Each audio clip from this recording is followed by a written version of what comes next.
परंपरा बहुत पीड़ा देती है।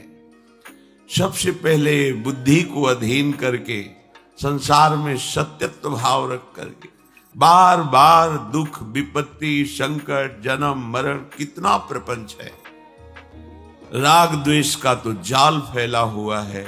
ईर्ष्या मात्सर्य हृदय को जला रहा है। काम क्रोधादि ये एक क्षण भी चैन नहीं लेने दे रहे। फिर भी हम सुख की आशा में इसी दुखालय में सुख चाहते हैं, इसी संसार में जीना चाहते हैं। और ये अज्ञान की वृत्ति बिना भगवद वाक्यों का मनन किए बिना भजन किए नष्ट नहीं होती है। मान लीजिए प्रार्थना, ये राग द्वेष की वृत्तियों को छोड़िए और भगवान की शरण में हो जाइए तो परम सुखी हो जाएंगे। दूसरा कोई रास्ता नहीं है। अगर हम दूसरा कोई रास्ता सुख का चयन करते हैं तो परिणामतः वो दुख रूप ही मिलता है। अगर आप प्रभु की शरण में होकर भजन करें तो दुखालय संसार भी मंगल भवन बन जाए, दसों दिशाएं आपके लिए आनंदमयी हो जाए। अगर हम अपने कर्म के बल से सुख चाहेंगे तो नहीं मिल सकता। कर्म योग से सुख मिल सकता है। योग भगवत चरणारविंद में चित्त वृत्ति का समाहित होकर समर्पित हो जाना। अगर प्रभु से संबंध नहीं है तो वो कर्म है, और जहां प्रभु से संबंध स्वीकृत हुआ भगवत भाव हुआ वही कर्म योग बन जाता है। और कर्म योग परमानंद प्रदान करता है। और कर्म ये दुख ही प्रदान करते, चाहे जिस लोक में जाए उसको कभी शांति नहीं मिलती। बड़े बड़े पुण्यवान हैं हमसे भी ज्यादा, तो जहां अन्य लोकों में गए वहां उनका बड़ा सुख देखा, वहां भी जलन हो रही, वहां भी ईर्ष्या है, वहां भी मात्सर्य है। तिनके से लेकर ब्रह्मलोक तक सब माया का प्रपंच फैला हुआ है। श्री भगवान कह रहे हैं कि परमानंद महासुख की प्राप्ति के लिए जो अनन्य भाव से मेरा भजन करते हैं। ये अनन्य शब्द बार बार इसलिए परिचय दिला रहे हैं कि एक बार अनन्य हो जाओ। शरीर का राग, इंद्रियों में जो भोगों की सुख की लालसा है, और परिवार मित्र सुहृदजनों में जो स्नेह है राग है, यही हमारा बंधन है। यही बंधन है। अगर इसको आप बंधन मान लेंगे तो मुक्त होने की इच्छा होगी, पर आपने तो इसे सुख मान लिया, बंधन मानते ही नहीं है। परिणामतः दुख ही दुख भोगते चले जाते। कल एक भगत जी कह रहे थे अश्रु प्रवाह करते हुए, वृद्धावस्था है मेरी पत्नी पधार गई, पर रात दिन उसकी याद आती और मैं रोता हूं। विचार कीजिए, शरीर तो चला गया लेकिन शरीर की स्मृति बनी है, और इतनी जोर की बनी है कि उनको असह्य हो रहा है। योग धन्यवाद का पात्र उसी समय जी हो जाता है जब ऐसी स्थिति प्रभु के लिए सच्चिदानंद प्रभु की स्मृति में वो रोता है तो जगत पावन करने वाला हो जाता है। कोई भी निरंतर हमारे साथ नहीं रह सकता। हमारा शरीर भी हमारे पास नहीं है अब भी, केवल तुम मान रहे हो। ये प्रतिपल मृत्यु का ग्रास होता जा रहा है। जैसे अंजुली को चाहे जितना जोर बांध करके जल लो, वो जल क्षीण ही होता चला जाएगा। ऐसे ही तुम्हारी आयु प्रति क्षण नष्ट हो रही है, प्रति क्षण मृत्यु का ग्रास बन रही है। आपको समझ में नहीं आ रहा।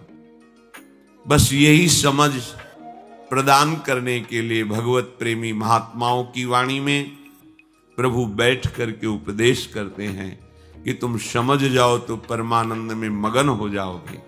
प्रभु कह रहे हैं, सततम कीर्तयन्तो मां यतन्तश्च दृढ़व्रताः नमस्यन्तश्च मां भक्त्या नित्य युक्ता उपासते। हे अर्जुन, जो नित्य निरंतर मेरे में लगे हुए उपासक हैं, नित्य और निरंतर, ये बड़ी दुर्लभ बात है। शरीर हमारा नित्य है, तो इस शरीर से जितनी भोगी जाने वाली वस्तुएं सब अनित्य हैं। अनित्य माने नाशवान। और इससे जितनी क्रियाएं होती हो सब नाशवान है। नित्य हमारा स्वरूप है, नित्य हमारे आनंददाता प्रभु हैं। यदि इस नित्य संबंध को नित्य से कर लिया जाए तो निरंतर भजन होने लगे। पर हम अपने स्वरूप को जो नित्य है उसको भूलकर अनित्य शरीर, अनित्य संसार में सुख खोजने की वृत्ति से लग गए, इसलिए अब भजन नहीं होता। क्योंकि जहां सुख वांछा प्रकट होती है वहां पाप भावना जागृत हो जाती है। जितने पाप होते हैं वह स्वसुख वांछा से होते हैं। स्वसुख वांछा ये आसुरी भाव है। आशु कहते हैं प्राणों को, जो केवल अपने प्राणों के पोषण में लगे हैं, केवल इंद्रियों के भोगों में लगे हैं। वो अनित्य में लगने के कारण प्रभु का जो नित्य स्वरूप है, नित्य संबंध है, वो निरंतर भजन नहीं कर सकते। इसलिए पहले भजन करने के लिए हमें आवश्यक है अनित्य वस्तुओं को अनित्य मानना। यदि गलती को गलती मान लोगे तो सुधार हो जाएगा, और गलती को गलती ना मानकर उसे गुण बुद्धि से तो कभी सुधार होने वाला। हम लोगों की सबसे बड़ी गलती ये हो गई है कि शरीर को मैं मान करके भोगों में सुख है, स्नेह संसार में सुख है, बस ये बहुत बड़ी भूल है। और सब हम इसी में विचर रहे हैं। ऐसा नहीं है कि कोई दो चार से भूल हुई हो। भूमि परत भा ढावर पानी, तिम जीवहि माया लपटानी।